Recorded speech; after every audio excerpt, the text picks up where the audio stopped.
Anaton Ebanghelyo para Lunes kahumanhan Domingo ang pagsakahalangit ang Ginoo Hesukristo sumala kan San Juan Kapitulo 16 versikulo 29 ay ngadto iton 33 nga nagsiring an iya mga tinunan kan Jesus. Kita adayag nakaupay ani mo pagyakan ngan diri kana nagamit hin mga panaglitan.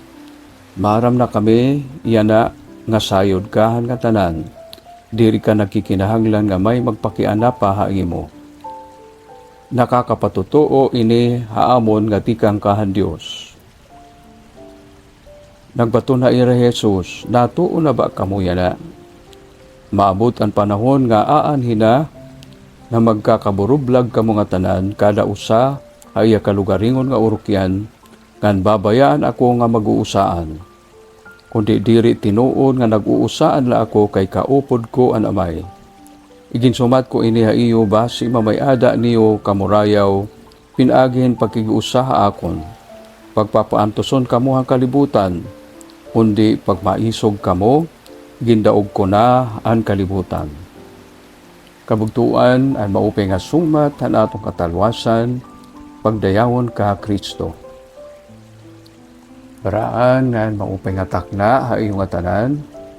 Siguro na ipapausa kamo kung kay ano nga ini nga Ebanghelyo ni San Juan nga nagpapahinumdum aton han pagsumat ni Jesus sa mga tinunan nga baka mag-aagihirahin mga kakurian, mga pag-antos, no? Tungudan ira pagtuwa iya. Igin basa ta hiniya na nga Lunes kahuman ang pagsakapala ni halangit, no? Itong rason ni kabugtuan kay ang pagsakahan Ginoo Hesukristo nga sa langit diri kay pagbaya haaton, diri kay pagbayahan iya mga tinunan, kundi paghatagan iya presensya hapamaagi nga diri la didahin usa nga lugar kundi hangatanan nga lugar, diri la didahin usa nga panahon kundi hangatanan nga panahon nga nahitatabo ini tungod han Espiritu Santo. Sanglit ginsusumatang kita nga didaahan pakasanto pan iya mga apostoles han karuyag singunan iya pagsakahalangit inin ira na hiya iya na hiragin pahinumdom nga diri tungod kay kaupod hiya nira, diri tungod hini nga kukuhaon ni Jesus an ira mga pag-agi nga kakurian, no? Usahay napapausa kita kay ano nga bisan kun an aton Ginoo Hesukristo nakadaugnahan kamatayon nga tanan nga karatan kay no hingukuril agihap kita mo pa ito napakiana. Pero iton baton hiton an pagsakahan Ginoo Hesukristo ngadto langit an iya pagdaragan nga tanan nga karatan masalaman og kamatayon, diri ito nangangahulugan kay kita diri na mag-aagi mga pagpruiba o mga karatan. Nangangahulugan na ito nga may ada takuruhaan hin kusog. Nga karuyagan Ginoo Hesukristo nga diri ihahataga ato ng pagdaragan nga sugad bahin waray talaagin buhat, sugad bahin waray kita bahin.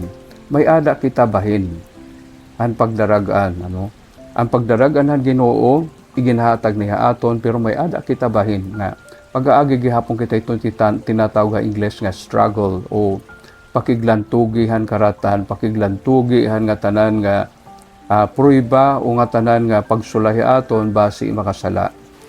Pero itong king kakaibahan may ada ta kusog nga natika nga Ginoo Hesukristo nga nabanhaw nga sinaka ngadto halangit.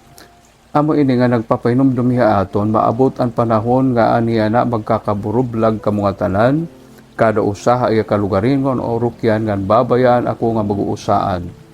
Bisan kon igin susumat niya aton an nahitabuhan to nga gingabayaan manggod hiya, no? Pero igin susumat aton nga bisan hit atong kalugaringon nga kinabuhi usahay na susulay kita pagbaya han atong pagintinunan.